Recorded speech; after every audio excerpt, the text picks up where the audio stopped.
اللہ رب العزت نے اپنے کرم سے عطا فرمائی۔ دعا ہے مالک کی بارگاہ میں کہ اللہ تبارک و تعالی ہم سب کو تا حیات نور قرآن سے روشن زندگی نصیب فرمائے۔ آیت نمبر 169 جس میں اللہ تبارک و تعالی نے شیطان کی کارستانیاں بیان فرمائیں، شیطان جو ہے وہ کیا معاملہ کرتا ہے، کس طرح اس کا طریقہ کار ہے، اور شیطان انسان کو کیسے نیکیوں کا طریقہ دکھا کر برائیوں کا طریقہ دکھا کر نیکیوں کا طریقہ بناتا ہے۔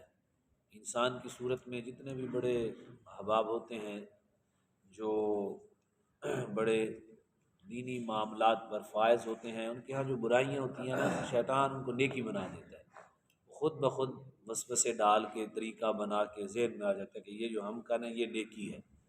جب ان کے سامنے حدیث بیان کی جائے تو بعض دفعہ تلخی پہ اتر آتے ہیں۔ دعا کریں جیسے ہی ہم فرمان رسول سنیں، ہماری کہیں غلطی درست ہو رہی ہو تو ہمارا دل باغ بہار ہو جائے، بس پھر کام بن جائے گا۔ کہیں بھی ہماری خطا ہے، غلطی ہے، یا ہماری ایک عادت میں شامل ہو گیا ہے، ہمارا کوئی مسئلہ بن گیا ہے اور وہاں ہمیں نظر آ رہا ہے ہماری بےزتی ہو رہی ہے، ہمارے معاملہ جو ہے وہ خراب ہو رہا ہے، اس طرح ہو رہا ہے، اس طرح ہو رہا ہے، تو صرف اور صرف کرنا کیا ہے، اللہ رب العزت رحمت فرمائے اس وقت اگر حدیث سامنے آ جائے تو بندے کو اپنی بے عزتی، اپنے سارے معاملات پسے پشت ڈال کے بشاش بشاش ہو کے اپنے محبوب کے دین کو قبول کرنا ہے، اپنے محبوب کے دین کو قبول کرنا ہے، بس قبول کرنا ہی ساری نعمتیں اور ساری برکتیں ہیں۔ اللہ تبارک و تعالی ہم سب کو امام الانبیاء صلی اللہ علیہ وسلم کے فرامین اور اپنے کلام کا احترام نصیب فرمائے۔ اس آیت میں اللہ رب العزت نے فرمایا انما یأمرکم بالسوء والفحشاء، وہ تمہیں صرف برائی اور بے حیائی کا حکم دے گا، بہانہ لگا کے شیطان، وَأَن تَقُولُوا عَلَى اللَّهِ مَا لَا تَعْلَمُونَ، اور یہ حکم دے گا کہ تم اللہ کے بارے میں وہ کچھ کہو جو تم جانتے نہیں ہو، تمہیں خود کو معلوم ہی نہیں ہے۔ یہ ہمارے یہاں نا بڑا عجیب سا کلچر ہے، عجیب سی بات ہے۔ ہر آدمی اسٹیج پہ بھی کھڑے ہوئے، میں ایک دفعہ تقریب پہ گیا، اچھے سارے آستانے کا صاحبزادہ تھا بدائیں باغ میں، اس نے کہا رسول اللہ یہ فرماتے ہیں، حالانکہ وہ حدیث تھی ہی نہیں، اپنی طرف سے بنائی جا رہے ہیں، بنائی جا رہے ہیں۔ جب میری تقریر کی باری آئی تو میں نے کہا حضرت، ان کو تو میں نے مخاطب نہیں کیا، میں نے کہا امام بخاری رحمۃ اللہ تعالی علیہ کی بخاری میں نا ہر حدیث کے بعد لکھا ہوا ہے او کما قال، کیا لکھا ہوا ہے جی؟ او کما قال، یا جیسے رسول اللہ نے فرمایا، یعنی اتنی چھان بین کرنے کے بعد، پھر حدیث پاک کو نقل کرنے کے بعد، اتنی لاکھ حدیث انہیں کو یاد تھی، 600 700 800 1000 کے قریب حدیثیں وہ ساری ملا کے ملتی ہیں، اتنی سی حدیثیں نقل کی ساری حدیث کے خلاصے سے، پھر آخر میں لکھا ہو کما قال، مطلب اس کا کیا ہے کہ جو میں نے نقل کیا ہے شاید اس میں کوئی لفظ نہ رہ گیا ہو، تو یا جو حضور نے فرمایا قیامت کے دن پکڑا نہ جاؤں، فرمایا یا جو حضور نے فرمایا۔ امام بخاری اتنی احتیاط کر رہے ہیں، لیکن آج کل منہ سے نکلا کہتے ہیں حضور کا فرمان، مفہوم حدیث کہنا چاہیے۔ اگر آپ کے ہاں کوئی حدیث کا مفہوم ہے بھی صحیح تو مفہوم حدیث کہیں کہ مجھے یہ مفہوم حدیث ہے، اور اللہ کی طرف تو منسوب یہ جو بازاروں میں اور اس طرح کے دوست بیٹھتے ہیں نا اکٹھے گپ شپ لگاتے ہیں، تو وہ اپنی طرف سے گھڑتے جائیں گے، کہیں گے اللہ ایسے کہتا ہے، اللہ ایسے کہتا ہے، اللہ ایسے کہتا ہے، استغفر اللہ، بہت بڑا گناہ ہے، اور یہ اللہ تبارک و تعالیٰ پر بہتان و تہمت ہے، اس سے بچنا چاہیے، اس سے بچنا چاہیے۔ تو اس میں اس آیت میں یہی ہمیں سمجھایا جا رہا ہے کہ انسان اپنے ترازو کو، یعنی ہماری جتنی، میں آپ کو عرض کر دوں، جتنی ہماری مجالس و محافل ہیں نا، ان کو حدیث اور نبی علیہ الصلوۃ والسلام کی سیرت اور حضور کی مجالس کے سامنے لا کر کھڑا کرنا چاہیے کہ کہیں ان کے مخالف تو نہیں، اگر ہیں تو پھر اپنے ذہن میں نہیں لانا چاہیے کہ جی ایسے ہے، جی ایسے ہے، جی ایسے، نہیں نہیں نہیں، فوراً پلٹ کے آنا چاہیے کہ میرے نبی کا فرمان ہے۔ میں نے آپ کو بتایا نہیں تھا حضرت امیر معاویہ رضی اللہ تعالیٰ عنہ نے روم پر حملہ بھی کر دیا اور کئی علاقے فتح بھی ہو گئے، لیکن بعد میں کسی نے بتایا کہ جناب آپ نے معاہدہ توڑا، ان سے پوچھا، انہوں نے فرمایا نہیں، نقصان ہمیں بڑا دیا ہے، نے کہا نہیں، حضور کا فرمان ہے جب معاہدہ توڑو پھر پہلے پوچھو پھر جا کے جنگ کرو۔ آپ نے حضور کے حدیث کے خلاف کیا ہے، آپ نے فوجوں کو واپس بلایا، جتنی نقصان ہوا تھا وہ بھی دیا۔ فرمایا امیر معاویہ کون ہوتا ہے اپنے نبی کے فرمان کا تقابل کرنے والا؟ مقابلہ کرنے والا. ہمارے بڑے بڑے لوگ ہمارے ایسے تھے، حضور کی حدیث آئی جھک گئے، بہت سر خم کر دیا. یہ طریقہ کار ہے آج کل. بالخصوص جو یہ اللہ تعالیٰ معافی دے، لوگ کہتے ہیں کہ اتنی سخت خلاف کیوں ہیں.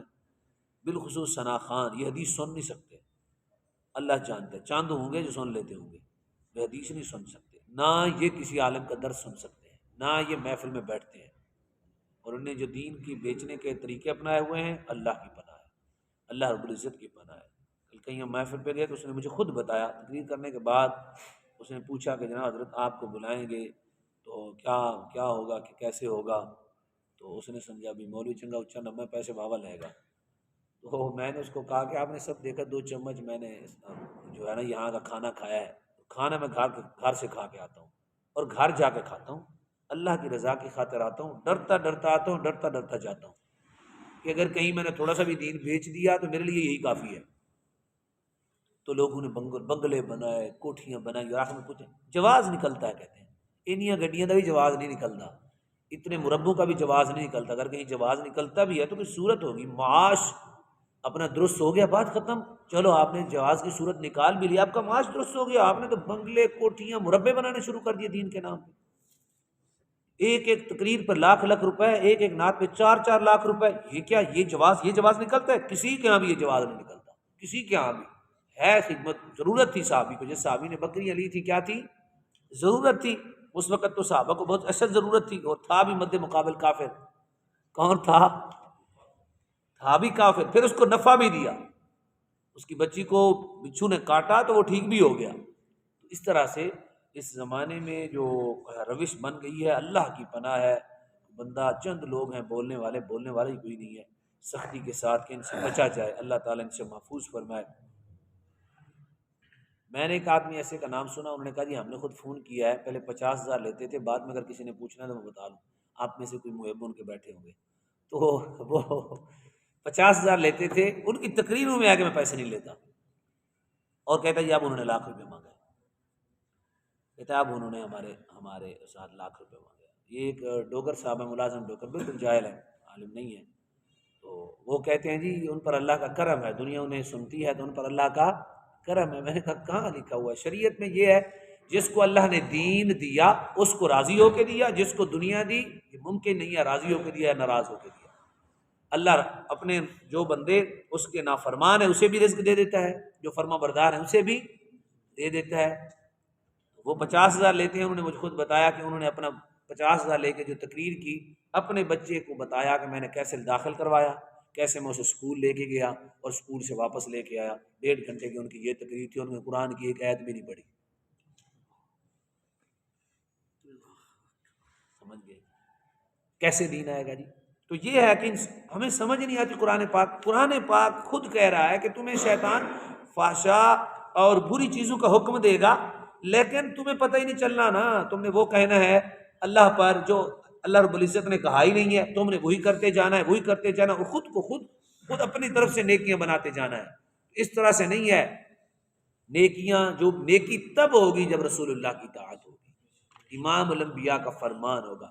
دل لگا لے کوئی، اس کی نیکی نہیں بن سکتی. خدمت بن سکتی ہے دنیا کے اندر، کسی کے مدد بن سکتی ہے. نیکی اللہ کے بارگاہ میں جو ثواب ملے گا عند اللہ رسول اللہ صلی اللہ علیہ وسلم کی اطاعت ہے. اس کائنات میں سنت صرف رسول اللہ کی ہے، اور حضور نے صرف خلفاء کی اجازت دی ہے، 4 خلفاء کی. فرمائیں کی سنت بھی میری سنت ہے، نبی علیہ السلام. اس کے علاوہ کسی کی کوئی سنت نہیں ہے، کسی کی کوئی سنت نہیں. سنت صرف رسول اللہ کی اور خلفاء کی، بس. باقی سب اتباع مصطفیٰ میں ہوں گے، ہم ان کے پیچھے کھڑے ہو جائیں گے.